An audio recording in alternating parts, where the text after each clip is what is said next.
Thank you very much, Lasky and Corla. I'm sharing my time with Deputy Murphy and Deputy Cahill if he arrives. Yeah, I want to, just at the outset, I want to thank Deputy Pearse Doherty and the Sinn Féin Party for bringing forward this legislation and for highlighting once again this issue, which is to the fore now coming up to Christmas, but as has already been said, licensed money lenders and the services that they offer are used throughout the year. I think, Minister, that we need to do far better in this area. I think that you need to accelerate the reforms that you're talking about and all of the steps that you believe need to happen before you would consider the type of change proposed in this legislation. And I've thought about this issue carefully because I have read the report and I acknowledge what it says in relation to the other measures that you need to bring in before bringing in such a cap. But on balance, it is our view that this bill should proceed to the Finance Committee, that it should pass second stage now. I think the bill would benefit from scrutiny, which is normal, and I think we should take the opportunity as a committee to bring in some of these money lenders, to bring in the likes of Provident, to bring in MABS, to bring in Social Finance Foundation, and to hear the different perspectives. But we believe that in principle there should be a cap.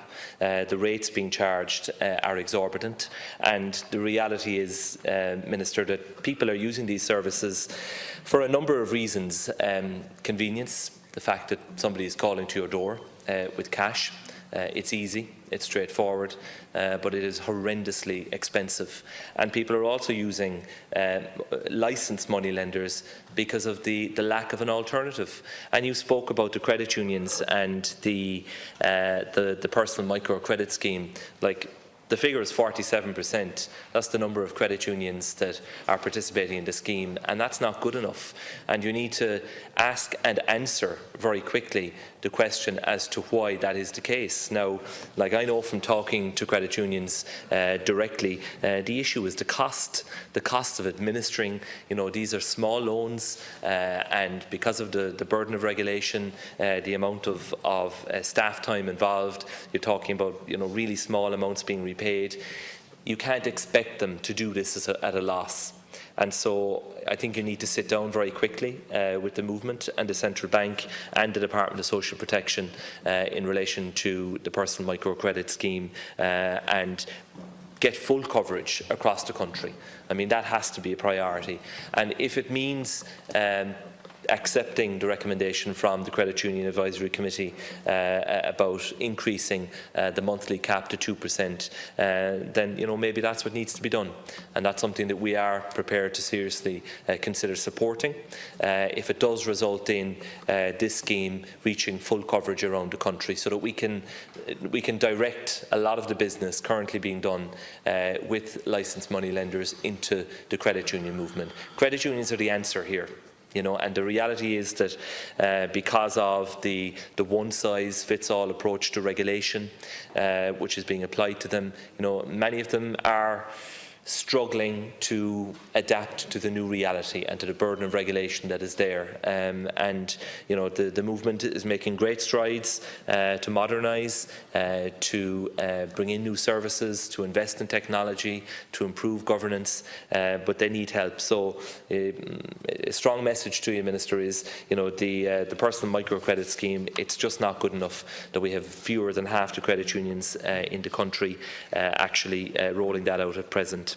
Like you quoted from the report, which has been highlighted a number of times in the debate so far, and I want to join with others in complimenting the work of the Centre for Cooperative Studies in UCC, Mary Faherty, Olive McCarthy and Noreen Byrne, who completed this report on behalf of Social Finance Foundation. And the report examines interest rate restrictions on credit for low-income borrowers. It's a very comprehensive report of 114 pages. And so, yes, you are correct when you say that the report states the introduction of any interest rate restriction regime requires an accompanying infrastructure that will serve as the mainstream alternative to the money lending sources of credit. The overall remit, it says, of policy, legislation and regulation should be to encourage and support existing alternatives such as credit unions, including their personal microcredit loan scheme, which are currently the only and practical alternative. And any interest rate restriction, they say, regime should be coupled with a limit on other fees and charges and a limit on the total cost of credit, with the rules carefully designed to avoid circumvention through the introduction of other innovative fees and charges. So I think that is one example of where the bill can benefit from scrutiny, because just introducing an interest rate cap and leaving the door open to these money lenders to increase dramatically the collection charges won't have the desired effect. So that's an issue that needs to be examined. But when you look at the collection charges that some of them charge, Marlborough Trust DAC, maximum collection charge of 14 cents in the euro. Jordan Estates, 10 cents in the euro. Some of them are lower than that, and then you have the likes of Provident that don't have a collection charge but have an APR of 187.2%, which is remarkable. And like, the reality is that people who are stuck and who need money, whether it be for Christmas, for a Holy Communion, for a special family occasion, or to deal with an emergency that has arisen in their family, they are desperate and they will avail of credit at these types of rates. The difference might be an extra £5 or an extra £10 a week, and people don't see that when they're faced with that level of desperation as being a huge extra cost. But the reality is, over the course of the 26 weeks or the 52 weeks, it adds up to, a very substantial extra burden of interest that they are actually paying. I want to highlight just a few other issues in this area, Minister. The reality is, like, when you consider what the licensed money lenders and indeed the illegal ones are doing, first of all, you have the security risk of the amount of cash that they're going around with. There is no limit whatsoever on the quantum of cash that the staff working for these money lenders can have in their vehicle or on their personal possession when they're going around from house to house. I mean, there's a very obvious risk there to the people concerned, and when I've raised this by way of parliamentary question in the past, the response was that, well, that's a health and safety issue for the company and it's their duty to protect their employees and put security measures in place and so on. Like, that's not really good enough, to be honest with you. The other point is that there is no limit at the moment to the number of loans that any individual can have out at any point in time with money lenders. They could have multiple loans at any point in time, either with the same money lender or different money lenders, and that is exposing people to a really unacceptable situation and an unacceptable level of dependence as well. And the other issue is that it is in the code that the money lenders are not to offer unsolicited pre-approved credit facilities. Now, like, I've spoken to people who have worked in this area in the past, and that's being floated left, right and centre, and it's done in a personal way when people are collecting, when staff are collecting money and so on, and that loan is coming to an end and the offer is made. It's essentially pre-approved and it's unsolicited. So there's no doubt that that's happening. So, like, it would be good to know what level of enforcement there is by the central bank of these rules. We didn't have the advantage of getting your script circulated there, Minister, but I tried to listen as closely as I could to what you were saying about the initiatives that are underway and the review and so on like that. But to be frank with you, they're not enough, and I don't have confidence that they're going to happen quickly enough. And so for that reason, Fianna Fáil will be supporting the bill tomorrow and will not be supporting the deferral of the taking of second stage by 12 months. And I think, Minister, that none of us want to see a situation where people are forced into the hands of illegal money lenders. And like you've highlighted that concern, it is a genuine concern. The people who need money, they're going to get it from somewhere. And if they're absolutely desperate, then in the absence of licensed moneylenders, or in the absence of credit unions being in a position to lend, then they may well go to illegal moneylenders, and that is a danger. It's something we need to examine at committee, because that whole sector obviously is completely without control, is unregulated, is illegal, and we have no handle on the scale or the extent of it, but we know it is happening, and it's prevalent, particularly in disadvantaged communities right throughout the country, but especially in the cities. That is the reality, Minister. So from our perspective as a party, there is a need for urgent reforms in this area.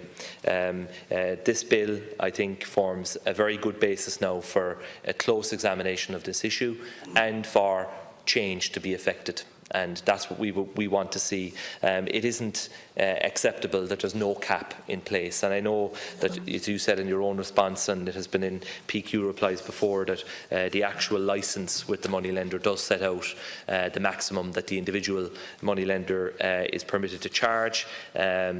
The moneylender licence includes details of duration, maximum APR, maximum cost of credit, and a collection charge, if any, which can be offered by a licensed moneylender. But there's nothing in legislation. There is no cap in the Consumer Credit Act as things stand, and that's why this amendment has been brought forward. So, we have a cap on credit unions, and we don't have a cap on moneylenders who are charging, interest rates when you take into account the collection charge, as Deputy Doherty has said, an APR of well over 200%, and in fact close to 300% there, I can see from the list on the register. And I mean, that is just outrageous.